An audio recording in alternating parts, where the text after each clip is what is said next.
Good morning all of you. మనకి ఈ రిఫ్రిజిరేటర్లో మనం నాన్ ఇన్వర్టర్కి 134 కానీ అలాగే 600 కానీ గ్యాస్ ఛార్జింగ్ చేసేటప్పుడు మనం ఎలాంటి జాగ్రత్తలు తీసుకోవాలి? చాలామంది ఏదో రకరకాల ప్రయత్నాల్లో గ్యాస్ ఛార్జింగ్ అంటే మనకి అసలు ఎలా చెయ్యాలి ఏంటి, అలాగే దానికి వ్యాక్యూమ్ అనేది ఎంత చెయ్యాలి, ఎంత టైం చేయాలి, ఆ వ్యాక్యూమ్ చేసేటప్పుడు మనం ఏమేమి చూసుకోవాలి, అలాగే ఆ రెఫ్రిజిరేటర్లో 600 గ్యాస్ ఛార్జింగ్ చేసేటప్పుడు మనం ఏమేమి జాగ్రత్తలు తీసుకోవాలి, అలాగే మనకి నాన్ ఇన్వర్టర్లో గ్యాస్ ఛార్జింగ్లు చాలామంది నార్మల్గా అంటే కొద్దిగా ఎలక్ట్రికల్ తెలిసిన వాళ్ళు ప్లస్ ఏదో అంటే కొంత రెఫ్రిజిరేటర్ దాంట్లో అనుభవం ఉన్న వాళ్ళు గ్యాస్ ఛార్జింగ్లు అయితే ఆ, ఏదో రకంగా అక్కడ ఇక్కడ తెలుసుకుని లేకపోతే మేస్త్రీల దగ్గర నేర్చుకుని అవైతే చేస్తూ ఉంటారు. కానీ ఇన్వర్టర్ మోడల్ వచ్చేపాటికి ఆ గ్యాస్ ఛార్జింగ్లు అనేది చేయడానికి చాలా పారామీటర్స్ అనేవి ఉంటాయండి. అవి ఎలా చెయ్యాలి ఏంటి అనేది మనం క్షుణ్ణంగా నేర్చుకోకుండా ఏ వర్క్ చేసినా అది ఫెయిల్యూర్కి దారితీస్తుంది అనమాట. మనం అసలు ఆ పిఎస్ఐ వాల్యూస్ కరెక్ట్గా మనం ఎంతెంత పెట్టాలి, ఆ మనకి కండెన్సర్లో వచ్చే ఇబ్బందులేంటి, అలాగే ఛాంబర్ కానీ ఎవాపరేటర్లో కానీ మనకు వచ్చే ప్రాబ్లమ్స్, దాంతోపాటు ఏంటంటే క్యాప్లరీ ఫిల్టర్లో వచ్చే కంప్లైంట్లు, మనకు అసలు యామ్స్ అనేది ఎందుకు పెరిగిపోద్ది, అసలు చోకింగ్ ప్రాబ్లం ఎందుకు వస్తుంది మనకి, అలాగే ఈ ఐస్ ఛాంబర్లో ఎవరైనా కానీ దాంట్లో ఏమన్నా ఐస్ క్రీమ్స్ ఇలాంటివి పెట్టినప్పుడు లేకపోతే ఏమన్నా పెట్టి లేపినప్పుడు వాటర్ అనేది అక్కడ లీక్ అయిపోవడం, గ్యాస్ లీక్ అయిపోవడం, ఇలాంటివి జరిగినప్పుడు మనం అయితే ఏం చేయాలి, మనం ఎక్కడ ఏమేమి టెస్ట్ చేయాలి, ఆ వాటర్ అనేది లోపలికి వెళ్తుందా వెళ్దా, కంప్రెషన్లో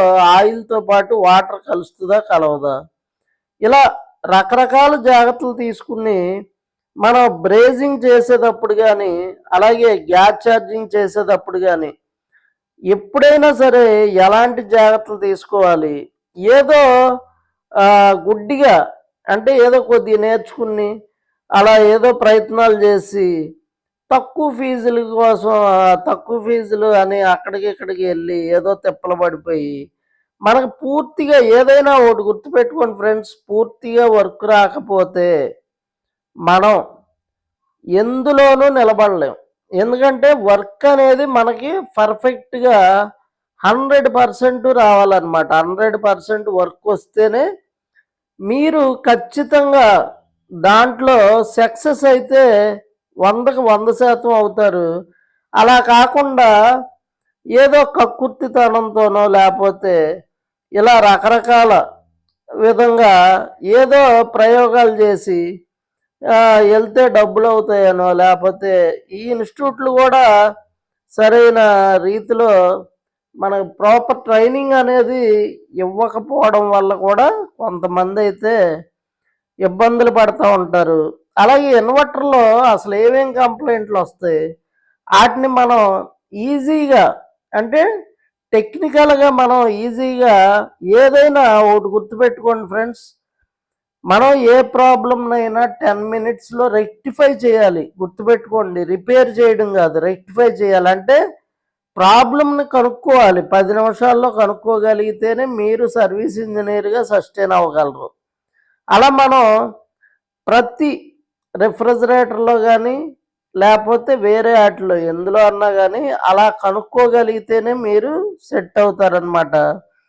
మనకి మెయిన్ దాంతోపాటు ఏంటంటే తక్కువ మంది ఉంటేనే ఇన్స్టిట్యూట్లో అయినా ఎక్కడైనా ఆ ఫ్యాకల్టీ చెప్పడానికి కూడా ఈజీగా ఉంటుంది అనమాట.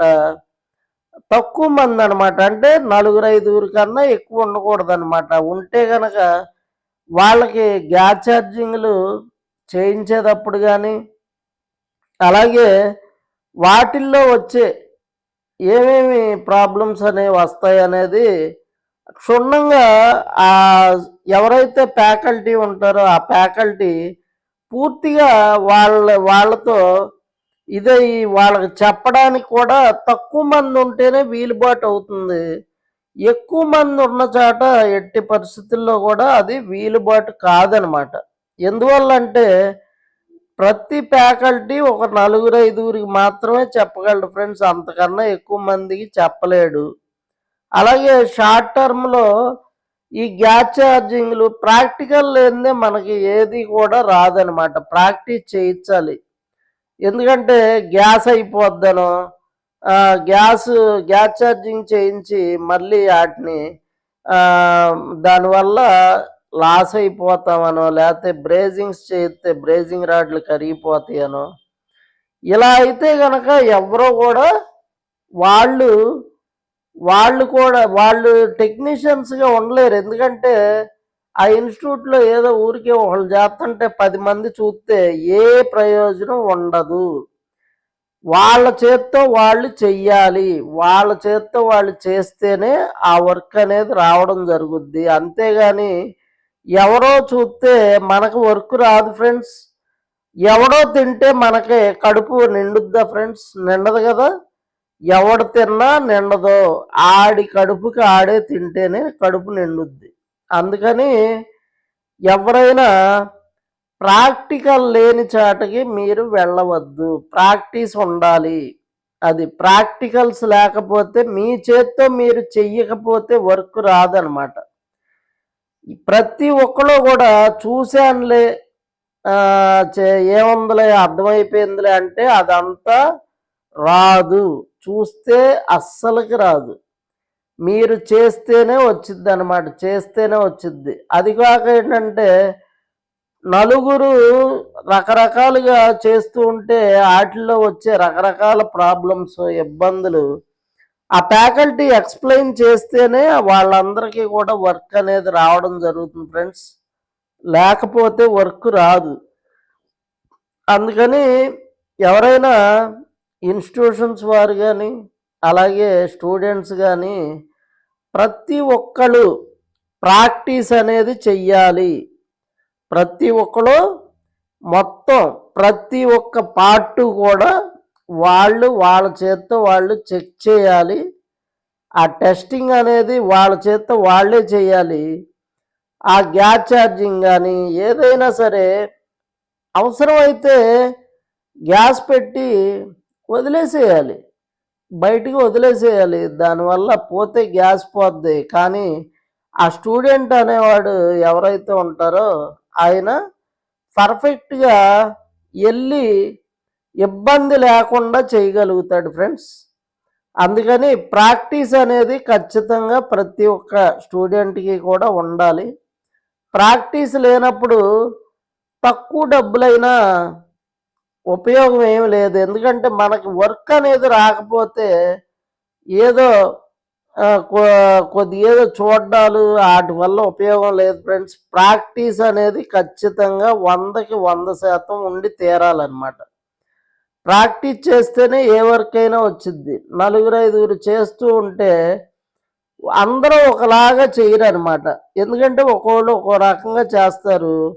గ్యాస్ ఛార్జ్ చేసేటప్పుడు ఎన్నో రకాల ప్రాబ్లమ్స్, అంటే వాటికి సొల్యూషన్స్ అనేది ఆ ప్రాబ్లమ్స్ వచ్చినప్పుడు ఎలాంటి సొల్యూషన్ మనం తీసుకోవాలి అనేది ఫ్యాకల్టీ అనేది ఒక నలుగురు ఐదుగురు ఉంటే గనక వారికైతే వివరించి చెప్పి వాళ్ళైతే కరెక్ట్గా ఛార్జింగ్ చేసేటట్టు ఖచ్చితంగా ఛార్జింగ్ చేసేటట్టు అయితే కనుక మనకి ఆ స్టూడెంట్లు అయితే కరెక్ట్గా వర్క్ అయ్యేటట్టయితే ఖచ్చితంగా ఆ ఫ్యాకల్టీ ఒక నలుగురు ఐదుగురు వరకు ఉంటే కనుక ఖచ్చితంగా చేయగలుగుతాడనమాట. అలా కాకుండా అలా అలా చేయలేకపోతే వాళ్ళకి వర్క్ రాదనమాట. అందుకని ప్రతి ఒక్కరు జాగ్రత్తగా రిఫ్రిజిరేటర్ గ్యాస్ ఛార్జింగ్స్ కానీ, అలాగే ఏసీ గ్యాస్ ఛార్జింగ్స్ ఇలాంటి ఏమన్నా చేసేటప్పుడు ఏదైనా ఒకటి ఫ్రెండ్స్, ఏ ఇన్స్టిట్యూట్లో చేరేటప్పుడైనా సరే నలుగురిని కనుక్కుని మాత్రమే చేరండి. వృధాగా సమయాన్ని డబ్బుల్ని పోగొట్టుకోవద్దు. ఖచ్చితంగా ప్రాక్టికల్స్ ఉండాలి.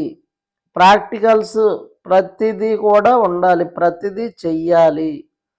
చెయ్యందే ఏ వరకు రాదనమాట. అందుకని ఎవరైనా సరే ప్రాక్టీస్ లేని దగ్గరికి వెళ్ళకండి.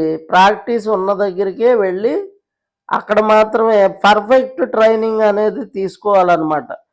మనం ఏంటంటే ఏ పని చేసినా దాంట్లో పూర్తి నైపుణ్యం సాధించాలి ఫ్రెండ్స్. అంతేగాని సగం సగం నేర్చుకుని ఏదో తక్కువ డబ్బులతో అయిపోద్దని, ప్రతి మనిషికి ఆశ కామన్ ఫ్రెండ్స్. ఎందుకంటే చీప్గా ఏదో వస్తే అది మనం అక్కడికి వెళ్దాం అనిపిస్తూ ఉంటుంది. కాకపోతే ఏంటంటే క్వాలిటీ మెయిన్ ఇంపార్టెంట్. అది చూసుకోండి. అందరూ కూడా పూర్తిగా వర్క్ నేర్చుకుని సర్వీస్ ఇంజనీర్లు అవ్వాలని కోరుకుంటున్నా ఫ్రెండ్స్. Thank you friends.